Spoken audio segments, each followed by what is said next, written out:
বিসমিল্লাহির রহমানির রহিম। আসসালামু আলাইকুম। আমি ইফতার স্পেশাল মরিজানি তৈরি করব। এটা আমার গাছের মরিচ, মেক্সিকানা ব্যানানা চিলি। আর কালোটা আমি কিনে এনেছি দেশের মরিচ, হ্যালোপিনো। এটাও ক্যাপসিকাম, দুইটা ক্যাপসিকাম। এগুলার ভিতরে কোনো ঝাল নাই। এখন এগুলা মাঝখান থেকে ফেড়ে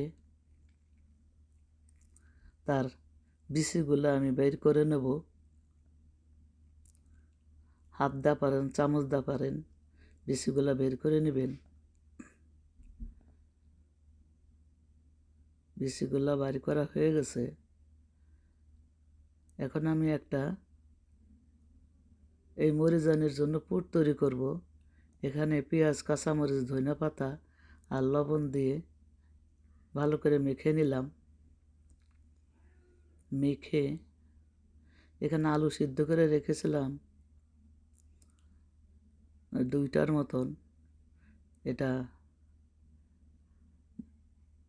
এখন মিক্স করে নেব ভালো করে। মিক্স করা হয়ে গেছে। এর ভিতরে আমি 1 টেবিল চামচ কর্নফ্লাওয়ার দিয়ে দিলাম।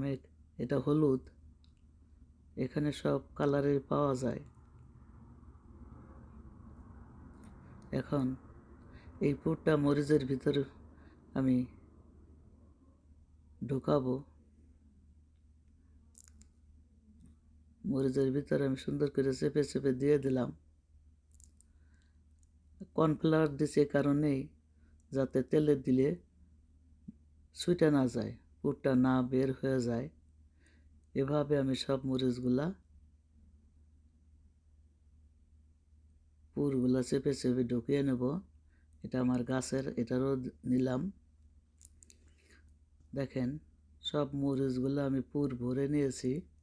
দেখতে কত লোভনীয় হয়েছে। এটা একটা ভিটামিন সি। ক্যাপসিকাম, মরিচ, এটা তো ভিটামিন সি। এটা বানিয়ে গরম গরম খাবেন, অনেক মজা।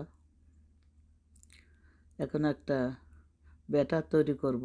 এখানে 1 কাপ বেসন নিয়েছি, 1/2 কাপেরও কম চাউলের গুঁড়া দিলাম শুকনা, আর কর্নফ্লাওয়ার দেবো 1 টেবিল চামচ। এটাও হলুদ কালার, এখানে পাওয়া যায়। আর লবণ দেবো পরিমাণ মতো। আর দেবো কালি জিরা 1/2 চামচ। আর দেবো 1/2 চামচ লাল মরিচের গুঁড়া, এটা পেপারিকা। 1 চিমটি হলুদের গুঁড়া। এটারে এখন ভালো করে মিক্স করে নেব। আর দেবো তেল। তেলটা অবশ্যই দিবেন, সাদা তেল। এটার এখন ভালো করে মিক্স করে নেব। মিক্স করে অল্প পানি দেব। আটার ডোর মতন শক্ত করে একটা ডো বানাবো। দেখেন এরকম বানালে কোনো দলা দলা থাকবে না বা বিছি বিছি থাকবে না। দেখেন এভাবে আমি রেখে দেব 10 মিনিটের জন্য। 10 মিনিট হয়ে গেছে, আমি ফিরে এসেছি। দেখেন কত সফট। এখন অল্প অল্প পানি দিয়ে এটাকে একটা ব্যাটার তৈরি করব।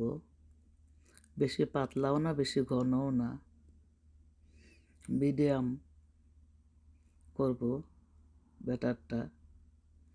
আর যত ফেটবেন 3-4 মিনিট আপনার এই ব্যাটারটা ফেটবেন, তারপরে যাই ভাজান না কেন একবারে ফুলকো ফুলকো হবে। এই যে দেখেন ঘনত্বটা, এর চেয়ে আর পাতলা করব না। এখন এর ভিতরে দিয়ে দিলাম 1 চামচের 4 ভাগের 1 ভাগ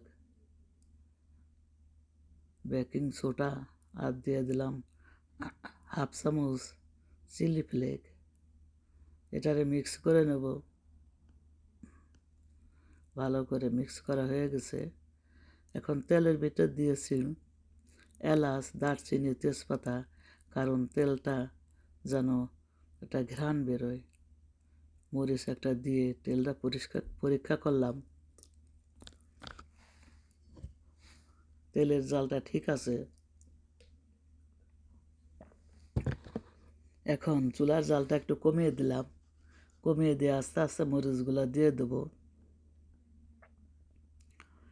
মরিচগুলো দিয়ে আস্তে আস্তে ভেজে নিতে হবে।